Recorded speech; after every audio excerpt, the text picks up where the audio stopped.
చేసింది. అదే విధంగా ఎస్సీలను బీసీలను మైనారిటీలను మోసం చేసింది.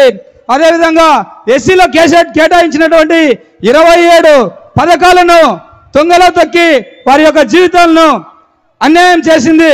ఈ యొక్క 2024 ఎలక్షన్లలో వైసీపీ ప్రభుత్వాన్ని అన్ని వర్గాల ప్రజలు గద్దె దింపాలని మీకు అందరికీ సవినయంగా కోరుకుంటూ మన జాతీయ అధ్యక్షులు వేదిక మీదకి రాబోతున్నారు కనుక మన యొక్క సప్రసంగాన్ని ముగిస్తూ ధన్యవాదాలు సెలవు తీసుకుంటున్నాను. బాబు టవర్స్ దిగాలి మీరు, దయచేసి సహకరించాలి. మీరు గాలి కూడా ఎక్కువ పెడతాను, దయచేసి మీరు దిగాలి. మనందరం ఉదయం నుంచి ఎవరి కోసం ఎదురు చూస్తున్నామో ఆ మహోన్నత వ్యక్తి మన ముందుకు రానే వచ్చాడు. ఆయన రాక సందర్భంగా మనమందరం కరతాళ ధ్వనులతో సుస్వాగతం పలకవలసిందిగా విజ్ఞప్తి చేస్తా ఉన్నా.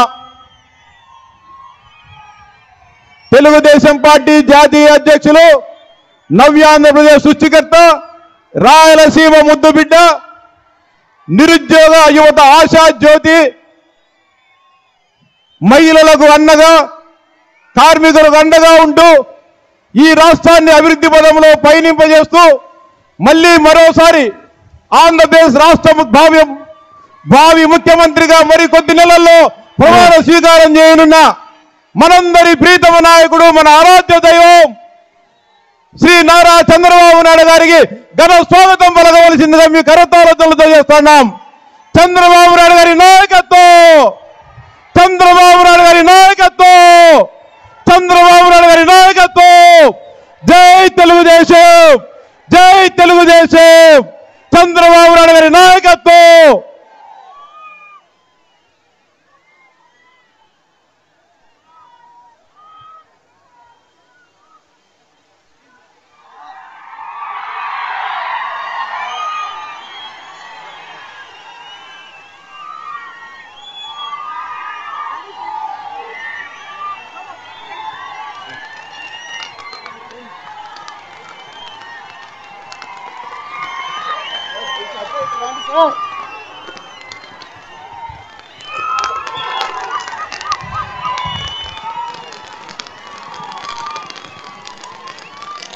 గత 5 సంవత్సరాలుగా అనేక అరాచకాలకు ఇబ్బందులకు పడుతున్న ప్రజానీకానికి మరికొద్ది నెలల్లో స్వాంతన చేకూర్చే మన ప్రీతమ నాయకులు రానే వచ్చారు. ఆయనకు అఖండ స్వాగతం పలుకుతా ఉంది నంద్యాల జిల్లా తెలుగుదేశం పార్టీ శ్రేణులు. ఇప్పుడు నందమూరి తారక రామారావు గారి విగ్రహానికి నివాళులర్పించవలసిందిగా మన ప్రీతమ నాయకులు చంద్రబాబు నాయుడు గారి సాధారణంగా ఆహ్వానిస్తున్నాం. ఎన్టీఆర్, ఎన్టీఆర్, ఎన్టీఆర్, చంద్రబాబు నాయుడు గారి నాయకత్వం.